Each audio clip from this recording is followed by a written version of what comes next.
인공지능 수학 18번째 시간. 이번 시간엔 자료의 경향성과 예측에 대해서 설명하겠습니다. 이때 추세선이라는 것이 등장합니다.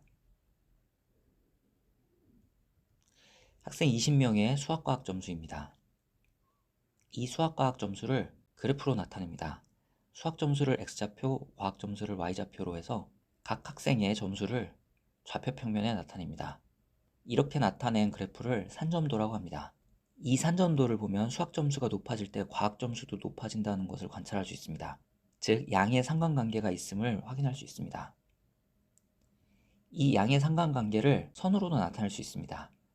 이 선이 추세선입니다. 자료의 경향을 나타내는 직선이고, 이와 같은 추세선은 1차 함수로 나타낸 추세선입니다. 실제 위 추세선을 나타내는 함수식은 다음과 같습니다. 주어진 관측 지점에서 어떤 풍속에 대해서 파도의 높이를 측정하는 것입니다. 풍속을 X좌표라고 하고 파고를 Y좌표로 해서 각각의 지점에 대한 자료를 좌표 평면에 나타내면 다음과 같은 그래프로 표현할 수 있습니다. 역시 양의 상관관계가 있음을 관찰할 수 있습니다. 이 자료를 통해 추세선을 찾을 수 있습니다. 이 추세선을 나타내는 함수식은 다음과 같습니다. 추세선을 알면 풍속이 4m/s일 때 최대 파고가 얼마가 되는지 예측할 수가 있습니다. 이제 이 추세선에 따라 각 지점에서 풍속에 따른 최대 파고를 예측해 봅시다. 울릉도에서 풍속 12.7m/s를 추세선의 X에 대입해서 계산하면 예측값은 3.963이 됩니다. 같은 방법으로 덕적도에서 풍속 1.6m/s를 추세선의 X에 대입해서 계산하면 예측값은 1.854m가 나옵니다.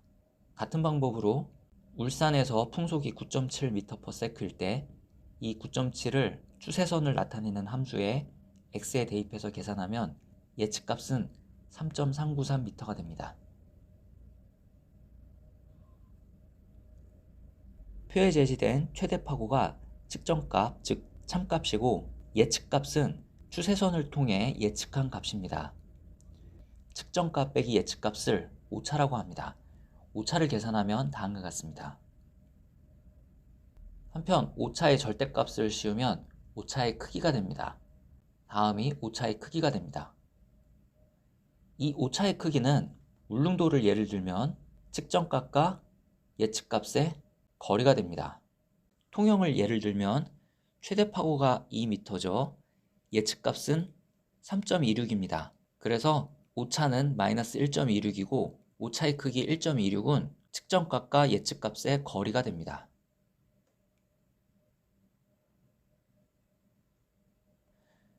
다음은 근무 연수에 따른 평균 월급입니다. 이를 그래프로 나타내면 다음처럼 나타낼 수 있습니다. 근무 연수가 X축이고 평균 월급이 Y축입니다. 근무 연수가 길수록 평균 월급이 많아지는 것을 관찰할 수 있습니다.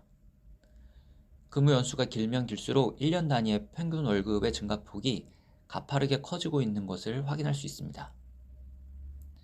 여러 가지 형태의 추세선을 통해 자료의 경향성을 분석할 수 있는데, 추세선이 1차 함수의 그래프일 때보다 2차 함수, 3차 함수의 그래프일 때 더욱 합리적인 예측을 할 수 있다는 것을 그림을 통해 확인할 수 있습니다. 빨간색 선이 1차 함수의 그래프로 나타낸 추세선이고, 파란색 선이 2차 함수의 그래프로 나타낸 추세선입니다.